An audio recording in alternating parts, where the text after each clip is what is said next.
doubt our capabilities or our preparations. Because of their contempt and from their wrong evaluation of us, they've made attempted attacks. But instead of sitting in Addis Ababa, we made a change and decided to come here to the front. As you can see, this mountain was held by the TPLF until yesterday, but now we've captured it. Let's talk about this now with Collins Nweke in Brussels. He's an African affairs analyst. Colin, thanks so much for your time. Now, seeing those images of Abiy Ahmed on the front line, it's really proof of a growing escalation of a military confrontation that's set to really take place between the TPLF and the Ethiopian government. How do people in Ethiopia view this? Does Abiy Ahmed have the support of them, especially being on the front line? Well, he's been on the front line also speaks a little bit to desperation.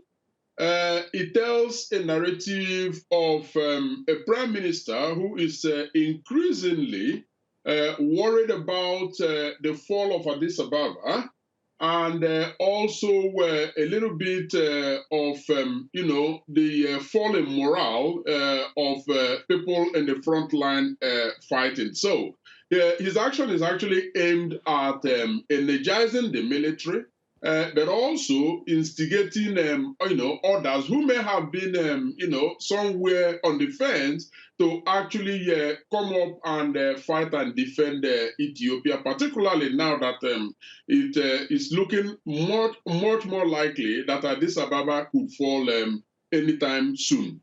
Now, the impact of that, indeed, is that while some prominent people in, Ethiopia have actually, responded to his call, there have been a massive recruitment of, new fighters who, in a ceremony, were, sworn in recently, about a couple of days ago, thereby increasing their human fighting capital. So, whether that will help in, forestalling the impending fall of Addis Ababa remains to be seen. But the situation is, deteriorating by the day. With this deteriorating situation, is there any chance of a diplomatic solution to all of this? I know that representatives from the African Union have been in Addis. They have been speaking to the government, trying to come to some sort of a resolution or at least a ceasefire. I mean, do you think that will happen at all? Because this escalation in military confrontation just seems to be getting worse.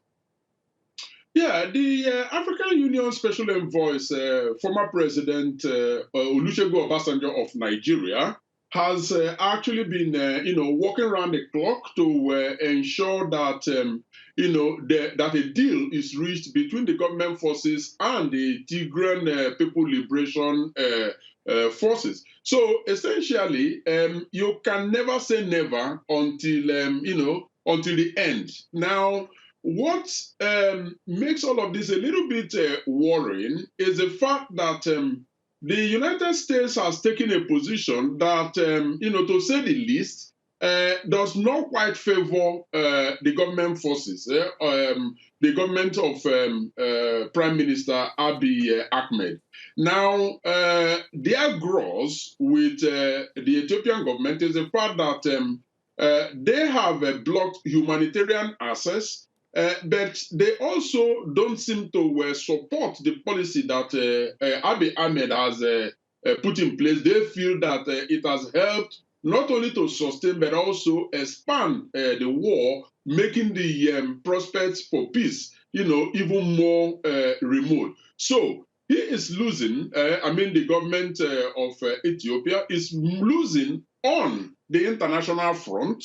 At home, they may still have some support, but diplomatic solution is still ongoing. They are, looking for ways and means of ensuring that it happens. Whether that will succeed remains indeed to be seen. But the signs are not looking pretty good for Abiy Ahmed. Collins Nweke, appreciate your analysis. Speaking to us live there from Brussels. Thanks so much.